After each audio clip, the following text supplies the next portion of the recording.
All right, welcome to another KissFAQ Song of the Moment. It's been a while since I've done one of these, but I've actually been listening to quite a bit of Kiss stuff recently, mainly the box set, so that's taken up all my listening bandwidth, other than, of course, also the Hooligans cover album, which came out in September, which I've finally been able to interview the guys for the podcast. So I'm not slacking, really.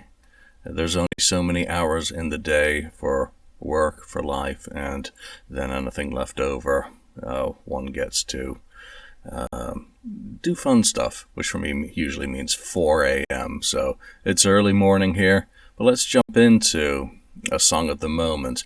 I've always enjoyed Gene Simmons material. Gene is all over the place in terms of the style of music that he creates, the people that he includes when recording demos. So often you'd get a lot of unusual sounds out of him. Paul, on the other hand, would record a demo, and for the ones that we've heard anyway, it would sound like the finished version on a Kiss album. He was that detailed-oriented. He had everything nailed away in terms of the arrangement, the sound, and what he wants. He knew what he wanted before he brought it to the band. So Gene, on the other hand, would experiment. And there are songs throughout the mid-70s, some start around 74, spanning all the way up to 1979, where he would chop bits and pieces off demos and develop them into other ideas. Now, some made Kiss albums, some didn't. Calling Dr. Love, Bad Bad Loving, was a good example on the 2001 Kiss box of an idea that split into two. Bad Bad Loving, of course, continued to be developed through his solo album years, and we don't have specific dates or times or players for a lot of these. Even the Vault book is a bit lacking on the detail simply because Gene was, I like to always say, living at the speed of life.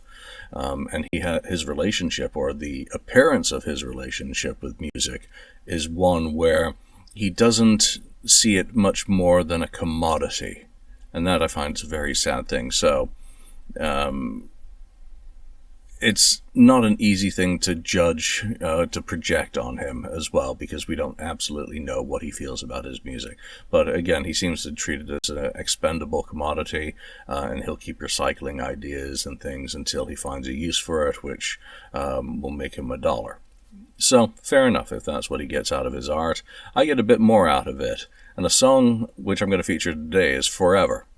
It straddles multiple lines in that it stylistically fits in with the treatment of other Gene Simmons demos of the era, such as Bad Bad Loving, or even the better known, I guess, in some cases, Reputation.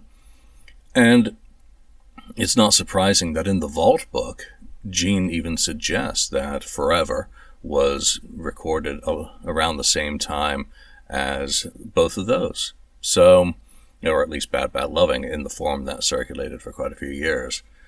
So let's not confuse this with Paul Stanley and Michael Bolton's Fourever. Completely different creatures, completely different sentiment. Fourever is F-O-U-R, ever, and it's a sentimental song. It's a very undemon-like song, and that makes it a bit confusing.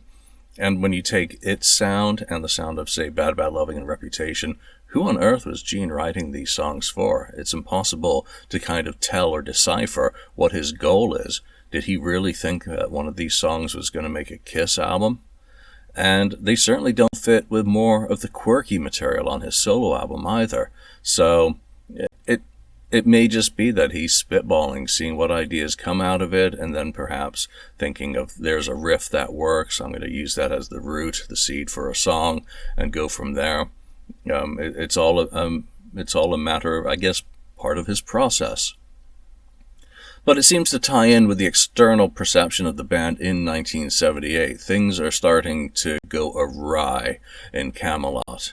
The one for all for one attitude of 1974-75, when they were seeking fame and fortune, and the brotherhood on the road, the brotherhood of the station wagon, seems to have been forgotten. And maybe Gene is feeling that, where you listen to the lyrics of Fourever and you hear in them kind of an internal rallying cry, where things were perhaps starting to get difficult for Kiss.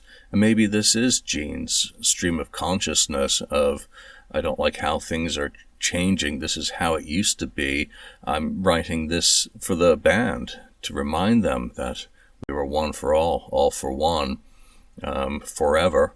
And in a way, he got there. If we look at the Kennedy Center that's going to be happening this weekend, Fourever, those 4 iconic images, those 4 characters, but more specifically, those 4 musicians, those people who created and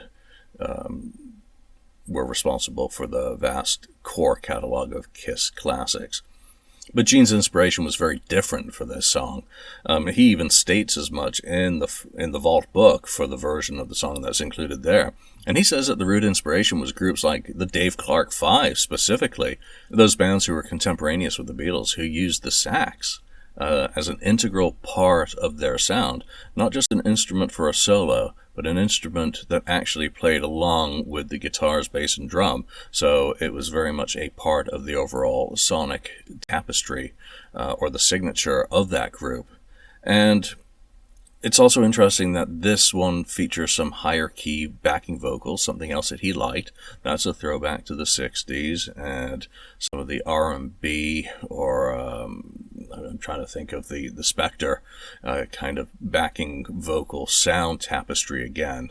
So stylistically, he always liked that. He'd use the girls on backing vocals going back to about 1975, 76. So it was always there, but Kiss was using them as well.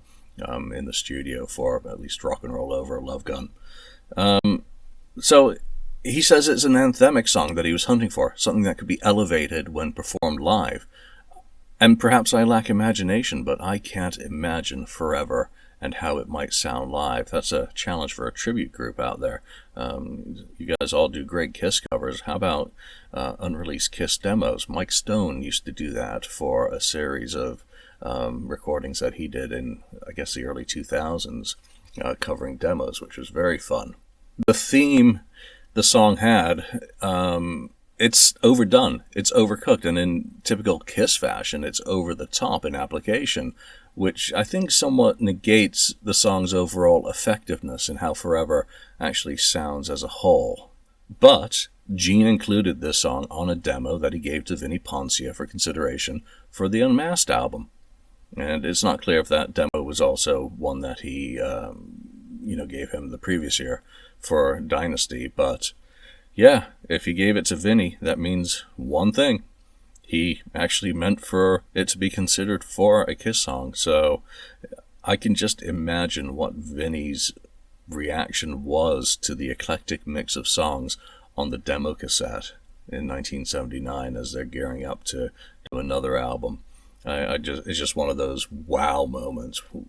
What would he have thought of that? But perhaps, again, Vinnie was worldly enough, and certainly after working with Peter in 1978, Vinnie was a monster. He knew music, and he knew a broad range of music outside of just the sort of stuff that Kiss was known for. But more so than anthemic, it's the sentimental view of the band. Whether that band is Kiss, I've kind of suggested perhaps not, or the Kiss that was once is unknown. And again, Gene doesn't provide that answer in the Vault book, which is very unfortunate. I would like to, if it was related to Kiss, for him to be a little bit more philosophical and inward-looking about, the pain of the time. This was my rallying cry. I wanted the band to rally, blah, blah, blah. But maybe it's not. Gene's a weird guy. I don't get him. So let's not read too much into it that isn't necessarily there. But obliquely, I think perhaps he does. Because in the Vault book, when he's talking about the history of the Dave Clark Five, he says, they ruled for about a year or 2 years above the Beatles. The band's career was like a meteoric shooting star, and then they were gone. Now, is he drawing a parallel between Kiss, which by 1978 was definitely at the zenith of their popularity and their commercial success, and the inevitable knowing what comes next, perhaps feeling it as well as the band starts to fragment. Ace's solo album, gives him, more of, belief in himself that he can do it without them, rather than, staying with them and having a song here and there. So he knew he could do stuff. Peter knew he wanted to do stuff. And clearly Gene was doing exactly the same with his Hollywood mentality. And so was Paul. Paul was looking to produce outside of the band. He's writing with external writers like Desmond Child. He's part of the scene, the art scene. So all four of these guys knew that they had life and value outside of Kiss. So again, that's why it's very easy for me to immediately draw the parallel with Kiss and them similarly starting to fragment. But that would probably suggest a little bit too much self-awareness for Gene. Then again, who knows? Sorry, Gene. You have to wonder with him saying words such as, we're all for one and one for all, or we're going to do it all together, or we're going to keep on shaking the world forever and ever. Well, the last part of that is true. Kiss is eternal. No matter what we think of Avatars, no matter what we think of what Kiss became in the 80s, in the 90s, and the noughts, or right up to their final show at Madison Square Garden, Kiss is Kiss. And in that last lyric, there really is the potential truth of immortality for Kiss.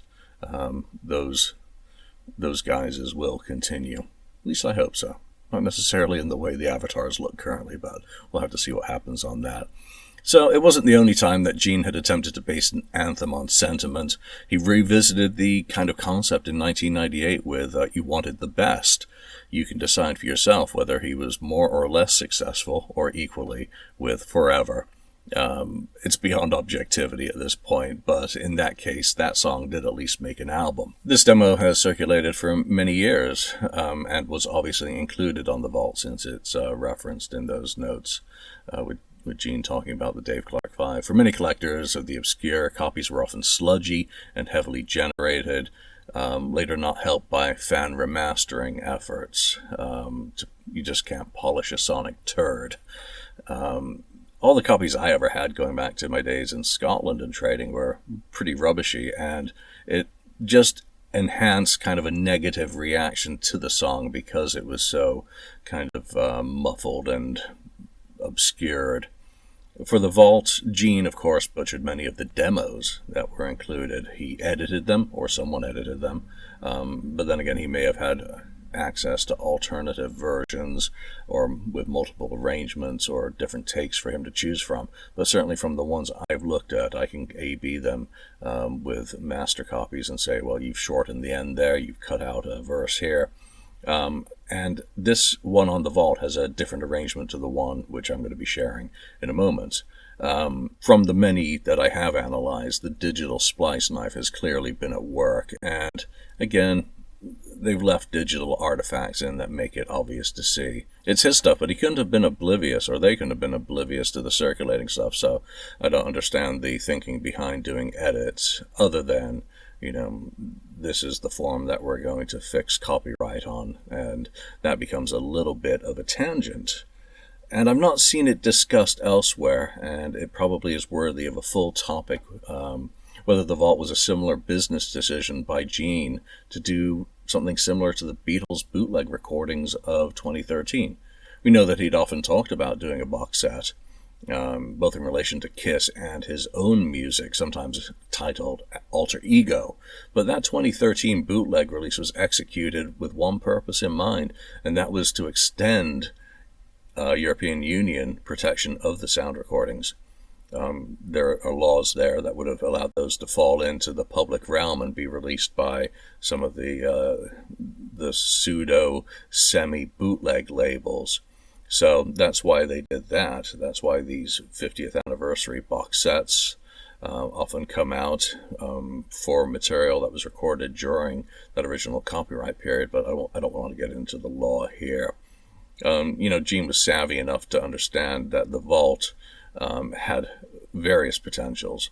Kill two birds with one stone in this case, and laugh all the way to the bank. Get in advance, upsell it, sell some experiences with add-ons, and also extend the copyright if necessary to protect his intellectual property. That's all fair enough.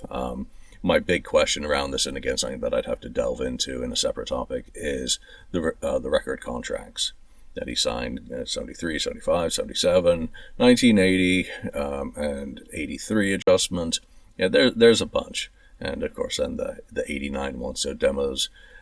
Who owns what? Usually a record label owns everything recorded by an artist, the sound,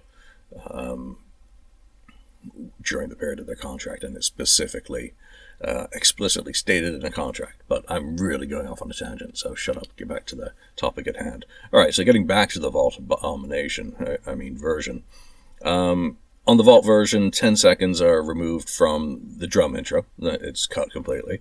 And the outro is essentially shortened, starting 20 seconds earlier. So the most noticeable difference between the version I'm playing here and the version on the Vault are the arrangement changes, compared with that version on the Vault, which we'll call the official version. You get the drum intro, a different second verse, there's less answering vocals throughout, noticeably on the chorus. There's a different line in the third verse, and obviously there's a longer outro. And it is what it is. So I think the sonics are much better on this remaster. I love being able to hear some of the string rubs on the guitar. Some of the other recording elements are kind of brought up. I boosted Gene's vocal a bit and rebalanced the background vocals. But let's see what you think. This is Gene Simmons, Fourever.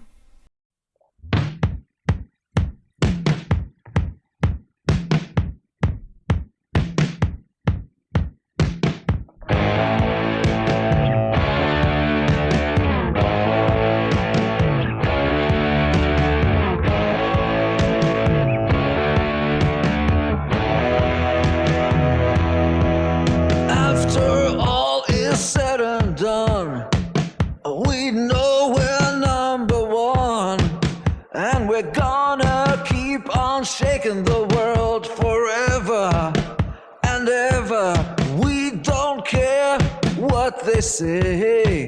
We're gonna keep on rocking every day. We're gonna show them what it's all about together, together. We're all for one and one for all. Forever and ever, we're gonna do it all together. Forever and ever, and ever, and ever. Raise your fist up in the air. Let the other people stare. We don't care. We're gonna shake this whole wide world together, together.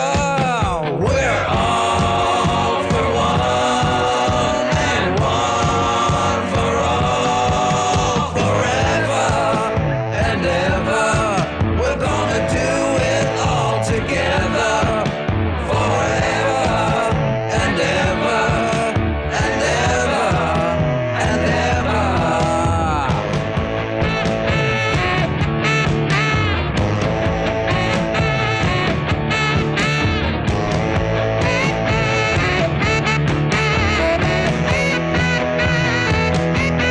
When we start, you must beware. We are beyond compare. We're the only ones who can rock this world forever. Yeah.